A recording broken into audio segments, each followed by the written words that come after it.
सभी को नमस्कार। स्पेशल एजुकेशन यूट्यूब चैनल में सभी का हार्दिक स्वागत है। तो आप देख रहे हैं सरकारी कर्मचारियों के लिए खुशखबरी। मोदी सरकार ने किया डीए में 4% बढ़ोतरी का ऐलान। जाने कितना बढ़ेगा डीए वेतन। आगे इसमें यह है, केंद्र सरकार ने सरकारी कर्मचारियों और पेंशनरों के लिए एक बड़ा फैसला लिया है। मोदी सरकार ने डियरेंस अलाउंस यानी डीए और डियरेंस रिलीफ यानी डीआर में बढ़ोतरी का ऐलान किया है। इस फैसले से लाखों केंद्रीय कर्मचारियों और पेंशनरों को फायदा होगा।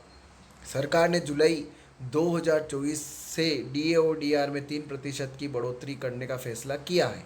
इस बढ़ोतरी के बाद डीए और डीआर की दर 50% से बढ़कर 53% हो जाएगी। यह बढ़ोतरी जुलाई 2024 से लागू होगी, लेकिन इसका ऐलान सितंबर 2024 में किया जाएगा। इस लेख में हम डीए हाइक से जुड़ी सभी ज़रूरी जानकारी देंगे। हम बताएंगे कि डीए क्या होता है, इसकी गणना कैसे की जाती है और इस बढ़ोतरी से कर्मचारियों के वेतन में कितना इजाफा होगा। तो चलिए जानते हैं आगे। डियरेंस अलाउंस यानी डीए क्या होता है। तो डियरेंस अलाउंस यानी डीए सरकारी कर्मचारियों को दिया जाने वाला एक भत्ता है। इसका मकसद महंगाई के कारण कर्मचारियों की क्रय शक्ति में आई कमी की भरपाई करना होता है। डीए बेसिक सैलरी का 1% होता है। डीए की मुख्य विशेषताएं, यह केंद्र सरकार के कर्मचारियों और पेंशनरों को दिया जाता है। इसकी गणना कंज्यूमर प्राइस इंडेक्स सीपीआई के आधार पर की जाती है। सरकार साल में 2 बार यानी जनवरी और जुलाई में डीए में बदलाव करती है। डीए बढ़ने से कर्मचारियों की सैलरी और अन्य भत्तों में भी बढ़ोतरी होती है। डीए में 3% की बढ़ोतरी का क्या मतलब है। तो जनवरी 2024 से डीए की दर 50% थी। अब जुलाई 2024 से इसमें 3% की बढ़ोतरी की गई है। इसका मतलब है डीए की नई दर 53% होगी। कर्मचारियों की बेसिक वेतन का 53% उन्हें डीए के रूप में मिलेगा। यह बढ़ोतरी जुलाई 2024 से लागू होगी। इसका ऐलान सितंबर 2024 में किया जाएगा। डीए की गणना कैसे की जाती है। तो डीए की गणना के लिए एक फार्मूला इस्तेमाल किया जाता है। यह फार्मूला इस प्रकार है, डीए प्रतिशत बराबर औसत एआईसीपीआई आधार वर्ष 2001 बराबर 100 पिछले 12 महीनों का माइनस 115.76 बटे 115.76 गुणित 100, जहाँ एआईसीपीआई का मतलब है all India consumer price index. DA बढ़ने से वेतन में कितना इजाफा होगा। तो आइए दो उदाहरणों से समझते हैं कि डीए बढ़ने से वेतन में कितना इजाफा होगा। उदाहरण नंबर 1 पे है। एक कर्मचारी का बेसिक वेतन 18,000 रुपये है। 3% डीए बढ़ने से मासिक वेतन में बढ़ोतरी 540 रुपये। सालाना वेतन में बढ़ोतरी 6,480 रुपये। उदाहरण नंबर 2 पे है। एक कर्मचारी का बेसिक वेतन 56,900 रुपये है। 3% डीए बढ़ने से मासिक वेतन में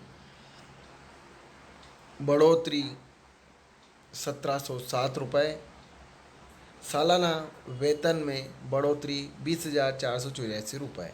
डीए बढ़ने का अन्य भत्तों पर क्या असर होगा। तो डीए बढ़ने से कई अन्य भत्तों में भी बढ़ोतरी होती है। इसमें शामिल है हाउस रेंट अलाउंस यानी एचआरए, डेली अलाउंस, ग्रेजुएटी की अधिकतम सीमा, हॉस्टल सब्सिडी, बच्चों की शिक्षा भत्ता, बच्चों की देखभाल के लिए स्पेशल अलाउंस, ट्रांसफ़र पर डीए, अपने वाहन के लिए माइलेज भत्ता।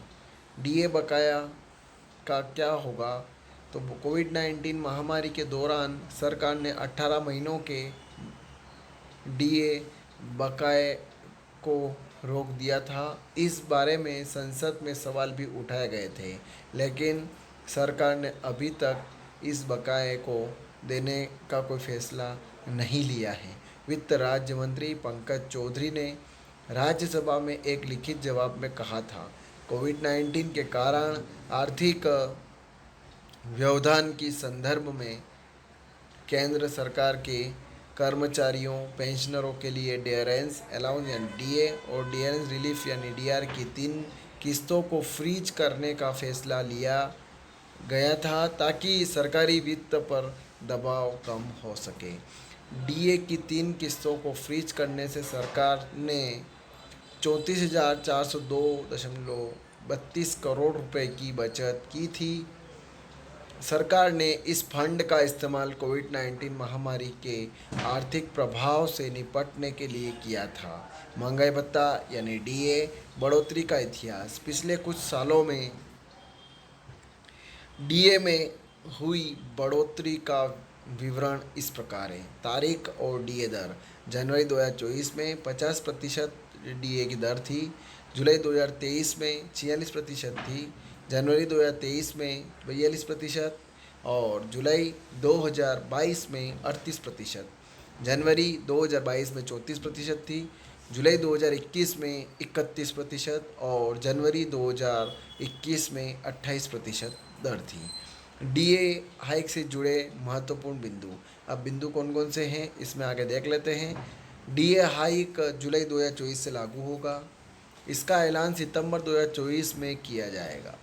डीए की दर 50% से बढ़कर 53% हो जाएगी। इससे लगभग 1 करोड़ केंद्रीय कर्मचारियों और पेंशनरों को फ़ायदा होगा। कर्मचारियों को जुलाई से सितंबर तक के 3 महीनों का बकाया भी मिलेगा। डीए हाइक का महत्व। डीए में बढ़ोतरी सरकारी कर्मचारियों के लिए बहुत महत्वपूर्ण है। इसके कई कारण हैं। महंगाई से राहत। डीए बढ़ने से कर्मचारियों को बढ़ती महंगाई से राहत मिलती है। उनकी क्रय शक्ति बरकरार रहती है। वेतन में वृद्धि। तो डीए बढ़ने से कर्मचारियों के कुल वेतन में वृद्धि होती है। इससे उनकी आर्थिक स्थिति मजबूत होती है। तीसरे नंबर पे ये है अन्य भत्तों में वृद्धि। डीए बढ़ने से कई अन्य भत्तों में भी वृद्धि होती है, जैसे एचआरए। इससे कर्मचारियों को और अधिक लाभ मिलता है। पेंशनरों को लाभ। डीए के साथ साथ डीआर में भी बढ़ोतरी होती है। इससे पेंशनरों को भी फ़ायदा होता है।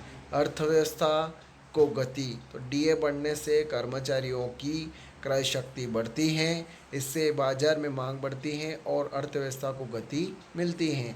इसका निष्कर्ष यह है कि मोदी सरकार द्वारा डीए में 3% की बढ़ोतरी का फैसला केंद्रीय कर्मचारियों और पेंशनरों के लिए एक बड़ी राहत है। इससे उनकी आर्थिक स्थिति मजबूत होगी और वे बढ़ती महंगाई का सामना कर पाएंगे। यह फैसला न सिर्फ कर्मचारियों के लिए फ़ायदेमंद है बल्कि इससे अर्थव्यवस्था को भी गति मिलेगी। हालांकि कुछ लोग 18 महीने के डीए बकाया को लेकर चिंतित हैं। सरकार से उम्मीद की जा रही है कि वह जल्द ही इस मुद्दे पर भी कोई फैसला लेगी। कुल मिलाकर यह डीए हाइक सरकारी कर्मचारियों के लिए एक अच्छी खबर है और उनके जीवन स्तर में सुधार लाएगी। तो ये खबर थी। इस प्रकार से आपने खबर को पूरी देखा जाना। ज़्यादा से ज़्यादा शेयर करें, लाइक करें, कमेंट करें आपको खबर कैसी लगी और इसी प्रकार से बने रहिए। अगला वीडियो आपके लिए बहुत जल्दी आने वाला है और खुशखबरी भी बहुत जल्दी आने वाली है आपके लिए। और भी नई कर्मचारियों से जुड़ी और अधिकारियों से जुड़ी खबरें भी आपको मिलती रहेगी स्पेशल एजुकेशन यूट्यूब चैनल के माध्यम से। खुशखबरियाँ भी समय समय पर मिलती रहेगी आपको। इसी प्रकार से बने रहिए और आपने चैनल को सब्सक्राइब नहीं किया है चैनल को सब्सक्राइब कर लें, बेल आइकन को प्रेस करें ताकि इस प्रकार से आपको खुशखबरियाँ जल्दी से जल्दी मिल जाएं और इसका नोटिफिकेशन आप तक जल्दी जल्दी पहुंच जाए। जय हिंद, जय भारत।